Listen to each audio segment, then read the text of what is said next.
so really, I mean, you look at, this whole issue of communication coordination, and I get my aha moments, and it actually started before I even went into emergency management, right? I had the 1999 Washington Heights blackout. I happened to be the underground manager that covered Washington Heights that night.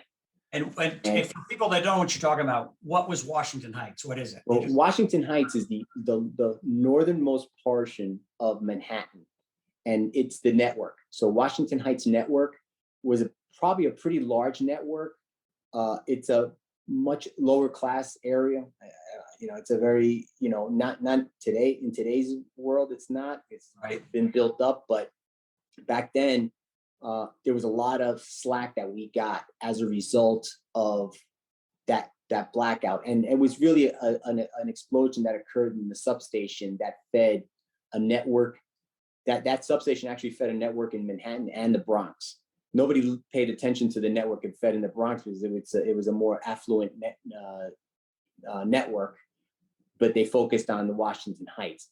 And my aha moment with that was having to engage with the community leaders. And my vice president at the time wanted to say something that was not true about the event.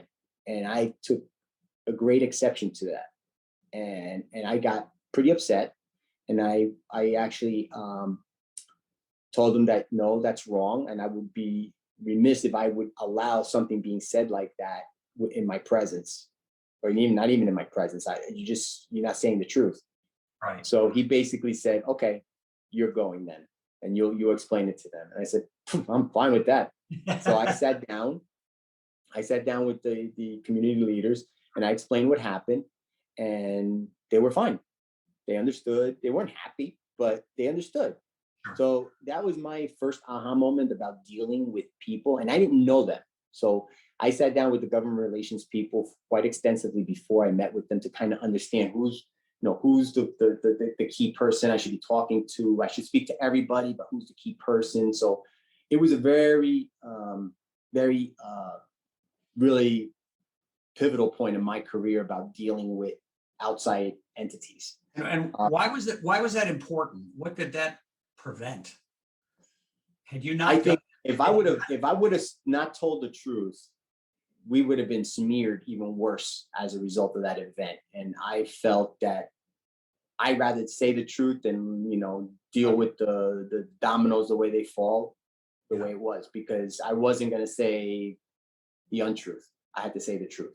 Yeah. And I felt that was my reputation at hand. And if I ever had to deal with them again, which I did, and it was much easier, and they had my trust, and I had their trust, and they had my trust that I'm there to serve them and protect them.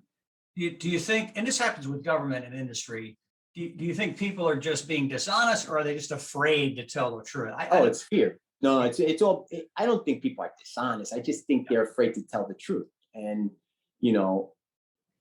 it gets back to tell them what you know, tell them what you don't know, and get them back to them when you know it. Because I told them everything I knew. I told them what I didn't know, that we're still investigating at the cause of what happened at the substation, and it ended up being a very engineering type of issue.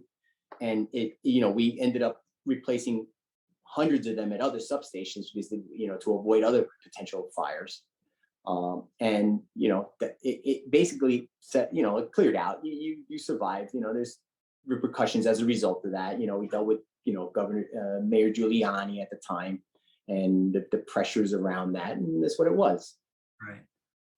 So then you have the 2001, 2 years later, the 9/11 attack. Now I had just left the underground at that time. I was in the overhead up in Westchester, and the attack occurred. And what happened with the 9/11, when the buildings came down, it just happened that we had a substation that was sitting on the ground floor of one of the buildings that fell down.